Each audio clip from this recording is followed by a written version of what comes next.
Les deux premières habitudes peuvent être mortelles et les autres éviteront bien des galères. Alors si tu démarres le vélo ou si tu reprends le vélo après une grosse coupure, écoute bien ce qui vient. Allez, c'est parti. Première habitude, sortez toujours à vélo avec votre casque. Aujourd'hui, de nombreux accidents de la route, plus de 200 morts en vélo sur les routes chaque année. C'est plus que les féminicides dont on parle beaucoup, qui sont dramatiques. Surtout, ce qui est dramatique, c'est que le nombre d'accidents mortels en vélo ne cesse d'augmenter. Le trafic augmente, la cohabitation entre les cyclistes, les voitures et les camions est pas évidente, donc prenez toujours un casque et sachez que même si vous roulez à 10 km/h, si vous tombez la tête par terre sans casque, votre tête explose. Deuxième habitude, on reste dans la sécurité, c'est nouveau, c'est assez récent. Ne sortez pas sans un éclairage à l'arrière de votre vélo, vous la mettez sur le tube de selle en général, parfois sur le cadre, les systèmes d'accroche sont très faciles et ça vous permet d'être vu très loin en avance. Alors on peut se dire, on se voit, etc.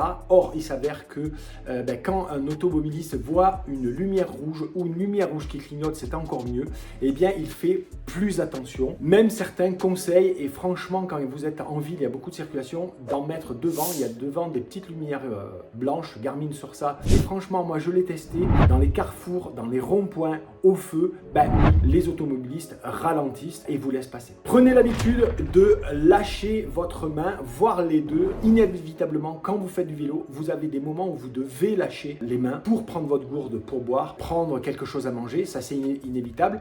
Le téléphone portable dans la poche, évitez. Donc vous devez apprendre à lâcher les mains en toute sécurité.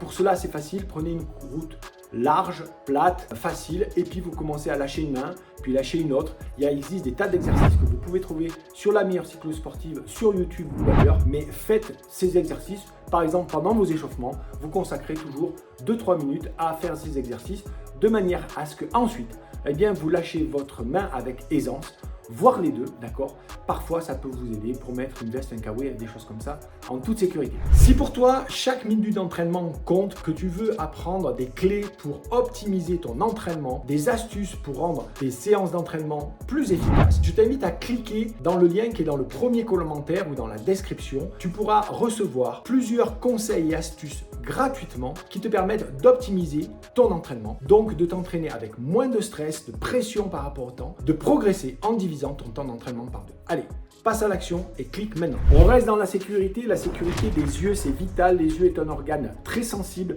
hyper important. Mettre des lunettes à chaque sortie, c'est vraiment une habitude à prendre quand on est débutant, expérimenté, etc. D'ailleurs, vous verrez que tous les cyclistes expérimentés mettent tout le temps des lunettes. Évidemment, ça protège du soleil et c'est essentiel, même quand des fois c'est nuageux ou gris. Mais surtout, le vent, les poussières et les insectes sont extrêmement nocifs, dangereux pour vos yeux. Les poussières peuvent se mettre dans les yeux et créer des inflammations. Et quand vous prenez un insecte à 20, 30, 40 ou 50 km/h en descente quand vous allez vite, dans l'œil, ça peut faire vraiment des dégâts considérables.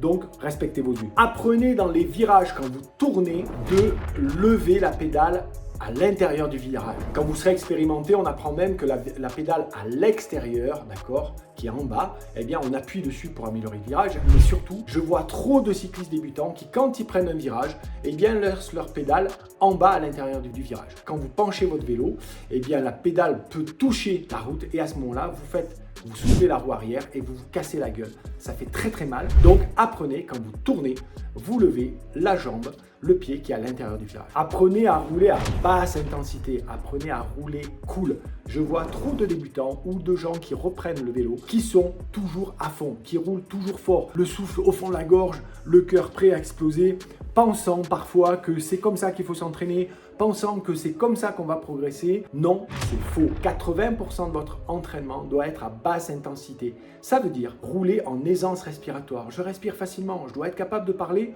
au rythme où je vous parle actuellement, et Dieu sait que je parle vite. Vraiment avoir le cœur qui bat lentement, on dit entre 70 et 80% de votre fréquence cardiaque maximale. Roulez cool. S'il y a une montée, ralentissez. Tant pis si vous allez très doucement. Vous êtes capable de tenir l'équilibre, vous n'avez pas besoin des petites roulettes. Même à 3, 4, 5 km/h, il n'y a pas de problème. Roulez avec des gens moins forts que vous pour vous apprendre à rouler plus doucement. C'est vraiment une qualité que vous devez développer. Sachez qu'aujourd'hui, de plus en plus, les cyclistes professionnels roulent de plus en plus souvent et longtemps à basse intensité. Apprenez ça, ça développe la qualité, ce qu'on appelle le toucher du coup de pédale. C'est vraiment excellent pour progresser. Apprenez à rouler justement avec un cardio-fréquence-mètre, une cadence de pédalage et même idéalement un capteur de puissance. Qu'est-ce que c'est tous ces outils, technologies, c'est des gadgets, etc. Cela, non. Cela vous apprenne à mieux connaître votre corps par des indications objectives de ce que vous vivez et ressentez. Vous ressentez des choses, c'est bien d'avoir un indicateur objectif qui vous dit où est-ce que vous en êtes. La fréquence cardiaque, donc le cardio-fréquence-mètre, c'est vraiment la base pour apprendre à connaître son cœur. Au début, quand on est débutant, ça suffit largement. Ensuite, le compteur de cadence de pédalage et ensuite, le capteur de puissance, vraiment quand vous commencez à être plus expérimenté et que vous voulez optimiser vos entraînements, rendre de l'efficacité aux compétitions, etc. Battre vos records, c'est apprendre à bien gérer son effort. C'est vraiment ce qui fait la différence entre les noobs, comme dirait mon fils, et les pros. Vous êtes nombreux à lire les conseils à droite à gauche dans les magazines, sur internet, etc. et vous dire waouh, super, j'ai trouvé l'entraînement super génial. Moi, le premier, sur la meilleure cyclosportive, vous pouvez trouver des séances d'entraînement qui vous permettent de progresser, d'avoir une efficacité incroyable. Mais si vous vous entraînez toujours de la même manière, le meilleur entraînement du monde devient mauvais parce que le corps crée des adaptations quand vous faites un style d'entraînement. D'un coup, vous entraînez à tirer du braquet. Là, votre corps va créer des adaptations et vous allez progresser. Mais au bout d'un moment, si vous faites toujours la même chose, eh bien, vous stagnez. Une autre façon de s'entraîner toujours pareil et d'avoir un effet plateau qui entraîne de l'usure à long terme, parce qu'on se dit, je comprends pas, je m'entraîne, c'est aussi le fait de s'entraîner en groupe. C'est très bien de s'entraîner en groupe, mais si vous faites que ça, eh bien, à un moment, vous allez stagner, vous fatiguer et vous user. Beaucoup de cyclistes, encore une fois, débutants comme expérimentés, comme etc., de ne pas assez s'alimenter sur le vélo à l'entraînement, même en course, mais à l'entraînement, pensant souvent que, eh bien, il faut pas pour maigrir. D'autres se disent, tout simplement, j'ai pas faim en hiver, j'ai pas soif, etc. Et on ne s'alimente pas assez. C'est une erreur à double titre. D'abord, parce que la performance à vos entraînements va entraîner la performance en compétition. Plus vous vous entraînez fort, plus vous serez fort en compétition. Pour pouvoir s'entraîner fort, eh bien, il faut donner du carburant à votre organisme. Sinon, au bout de 2 heures, 3 heures, selon votre niveau, eh bien, votre performance va commencer à diminuer.